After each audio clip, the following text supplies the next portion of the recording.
ఇలా 15 ఆగస్టు వచ్చి Ramanna cinema block buster అన్న. బోలో భారత్ మాతా కి జై, బోలో భారత్ మాతా కి జై. సినిమా మాత్రం బ్లాక్ బస్టర్ అన్న. సినిమా మాత్రం ఇచ్చి పోయేసి చెప్తా రామన్న కెరియర్ లో మళ్ళీ బ్లాక్ బస్టర్ నువ్వేనా ఎవరు చెప్పినా నాకు చెప్పాను, ఎవరు చెప్పినా లాగినని నువ్వు చెప్తున్నా. సినిమా చూసి చెప్పాను, సినిమా ఎట్టుందో సినిమా చూసి చెప్పాను. పురుజాన కంబ్యాక్ అన్న, పురుజాన కంబ్యాక్ అని సినిమా మాత్రం ఇచ్చి పడేసిన సినిమా ఇక్కడ బోరింగ్ లేదు. ఫస్ట్ నుంచి సెకండ్ పార్ట్ దుమ్ము లేదు. హీరోయిన్ మాత్రం ఇచ్చి పడేసింది. ప్రతి సీన్ ఎంజాయ్ చేస్తావు, ఏ సీన్ బోర్ అనుకుంటుంది నీకు. ప్రతి సీన్ కేరళకి పోపుతానా ఒక టైంలో పోకిరి ఎంత బ్లాక్ బస్టర్ పెట్టిందో మళ్ళీ డబుల్ స్మార్ట్ అది కూడా బ్లాక్ బస్టర్. మరి సినిమా బూతులు మంచుకున్నాయంట నా సినిమాలో ఎలా ఉందో తీసిన నా బూతులో లేదు. సినిమా మాత్రం ఇచ్చి పడేసింది. సినిమా మాత్రం బ్లాక్ బస్టర్. తల్లి సెంటిమెంట్ మాత్రం సూపర్ ఉందన్న. తల్లి సెంటిమెంట్ మంచి ఒక డైలాగ్ ఉంటుందన్నా, దిమాగ్ ఉన్నోనికి చదువు లేదని చెప్తాను హీరో. దిమాగులో బతకొచ్చు బిడ్డ, సింహం కూడా చదువు రాకుండా బతుకుతాను, సింహం లేక బతుకుతా అని చెప్తాను. అది డైలాగ్ హైలైట్ అన్న. ఆలీ క్యారెక్టర్ మస్తు ఉందన్న. హైలైట్ డైలాగ్ అన్న. ఆలీ క్యారెక్టర్ కూడా దుమ్ము వచ్చిపోయింది. అరే అన్న చాలా డిఫరెంట్ ఉంది ఆలీ, చాలా డిఫరెంట్. ఏ సినిమాలో మనం చూడలే ఆలీ గారిని. ఈ సినిమాలో కొత్తగా చూసినాం, డిఫరెంట్ గా చూసినాం ఆలీ గారిని. చాలా బాగున్నాడు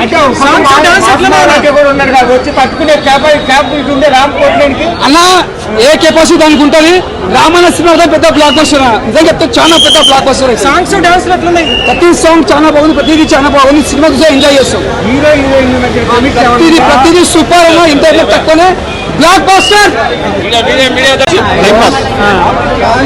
కొంతమంది నెగిటివ్ రివ్యూస్ ఇస్తున్నారు. Don't believe movies fight. Ali track law trim చేసింటే ఇంకా బాగుంది. ఫైట్స్ ఎలా ఉన్నాయి? బాగుంది సినిమా. మొత్తానికి సినిమా 3 ఇవ్వచ్చు. ఎందుకంటే ఏం నచ్చలేదు సినిమా. అసలు ఏ కాన్సెప్ట్ లేదు కదా. ఇప్పుడు పూరి జగన్నాథ్ సినిమాలు మనం ఎక్స్పెక్ట్ చేస్తాం, క్లైమాక్స్ ఎక్స్పెక్ట్ చేస్తాం. క్లైమాక్స్ చాలా బాగుంటుంది, కానీ సినిమా ఫస్ట్ కొంచెం బాగుంది అనిపించింది. క్లైమాక్స్ ఏం బాగలేదు. ఇక చూసిన వాళ్ళు అందరూ ఏమన్నారంటే మరొక లైగర్ రాడ్ 2 అని అడుగుతారు. లేదంటే ఒక రకంగా రాడ్ వరకు మనం మాట్లాడుకోవచ్చు. సినిమాలో టేకింగ్ బాగుంది, రాము ఎనర్జెటిక్ యాక్టింగ్ బాగుంది తప్ప మిగతాది ఏం బాగలేదు. సాంగ్స్ బాగాలే, బ్యాక్గ్రౌండ్ మ్యూజిక్ బాగాలే, యాక్టింగ్ పర్ఫార్మెన్స్ ఏం లేదు. సంజయ్ దత్ గారిని పెట్టారు, ఎందుకు పెట్టారు? డబ్బింగ్ యాక్టింగ్ కూడా కరెక్ట్గా సింక్ లేదు. అలీ గారిని తెచ్చిపెట్టారు. అలీ గారు ఒక సెంటిమెంట్ గా తీసుకున్నాడు అనుకున్నాం తప్ప అసలు సినిమాలో అయితే అలీ గారు అనవసరం. అసలు ఎవడో కూడా అలీ గారు అయితే యాక్చువల్ నవ్వు ఉంటుంది, కానీ విచారంగా కూర్చున్నారు అందరం. ఏదేమైనా అబో యావరేజ్ అసలు ఏం లేదన్నా. అసలు సినిమా ఎందుకు వచ్చా అనిపించింది. అబో యావరేజ్ బిలో యావరేజ్ మైండ్గా కొట్టుపెట్టి ఆడుతుంది సినిమా. ఉండొచ్చా ఊడిపోవచ్చు అన్నట్టుగా ఉంది సినిమా. అది కూడా ఈ రోజుకి ఆడొచ్చు, అయితే కష్టం మీద. బ్లాక్ బస్టర్ అనుకోవడం లేదు, బాగుంది అనుకోవడం లేదు, సూపర్ హిట్ అనుకోవడం లేదు. ఏదో యావరేజ్ అనక ఏదో పర్లేదురా బాబు చూడాలి ఆ టైప్ తప్ప సినిమా ఎక్స్పెక్ట్ చేసినంత ఏం లేదన్న సినిమా అయితే. Thank you. మూవీ నచ్చేది ఉందన్న. రామన్ ఎనర్జీ కింద అయితే సినిమా అయితే చాలా బాగుంది. అంటే ఎనర్జీ లెవెల్స్ కానీ, ఫైట్స్ కానీ, బ్యాక్గ్రౌండ్ మ్యూజిక్ కానీ, ఆర్ఆర్ కానీ ఎవ్రీథింగ్ చాలా బాగుంది. ఒకటే మెయిన్ ఏంటంటే సినిమా కొద్దిగా లాగ్ అనిపించింది, అదొకటే. నెక్స్ట్ ఏంటంటే ఆలీ గారి క్యారెక్టర్ ఉంది, ఆ కామెడీ కంటే కొద్దిగా లాగ్ అనిపిస్తుంది. కానీ ఓవరాల్గా అయితే సినిమా బాగుంది. హీరోయిన్ కాంబినేషన్ కానీ, ఫస్ట్ హాఫ్ లో లవ్ ట్రాక్ కానీ ఎవ్రీథింగ్ చాలా బాగుంది. కానీ పూరి జగన్నాథ్ గారి డైరెక్షన్ లో అంటే ఇంకా ఎనర్జీ ఉంటే బాగుండు, తక్కువ అనిపించింది నాకైతే. డబుల్ ధమాకా లెక్క కనపడలేదు, మామూలుగా సింగిల్ గా అనిపించింది. నాకైతే ఫస్ట్ దాంట్లో పోలిస్తే అదే బెటర్ అనిపించింది. చాలా కొద్దిగా ఎనర్జీ లెవెల్స్ తగ్గింది, అంటే స్టోరీ పరంగా అయితే కొద్దిగా తగ్గింది.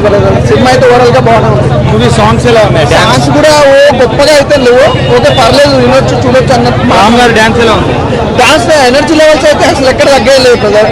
ఇస్మార్ట్ శంకర్ కంటే ఇది డబల్ ధమాకా అనుకోవచ్చు. ఎనర్జీ లెవెల్స్ అయితే చాలా బాగున్నాయి. రామ్ గారు ఎనర్జీ లెవెల్స్ కానీ, ఆ డాన్స్ కానీ, డైలాగ్ డెలివరీ కానీ, బాడీ లాంగ్వేజ్ కానీ, 6 ప్యాక్ వేసింది ఇందులో సూపర్. అసలు క్లైమాక్స్ ఇట్లా చాలా బాగా అనిపించింది, సూపర్ గా. విలన్ తో కాంబినేషన్, విలన్ అసలు వేరే లెవెల్ భయ్యా. నువ్వు విలన్ గురించి చెప్పాల్సిన అవసరం లేదు. Next level. మొత్తానికి మూవీ రేటింగ్ ఏమి ఇస్తుంది? మూవీ రేటింగ్ కాదు కానీ ఒక మంచి సినిమా అంటే చూడొచ్చు. మనకు నచ్చింది, చాలా బాగుంది.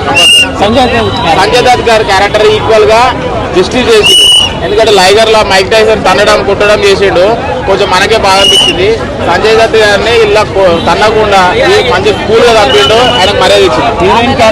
Heroine character sexy character super ఉంది, మస్తు అరే రాంపోతునేరి అంటే ఎనర్జీ అంటే రాంపోతుంది. కంబ్యాక్ అని చెప్పుకోవాలా పూరి గారు? కంబ్యాక్ అని ఏం లేదన్న, complete Puri Jagannadh cinema. Okay, mark అయితే ఉంది. కంపల్సరీ ఫీలింగ్ వచ్చింది.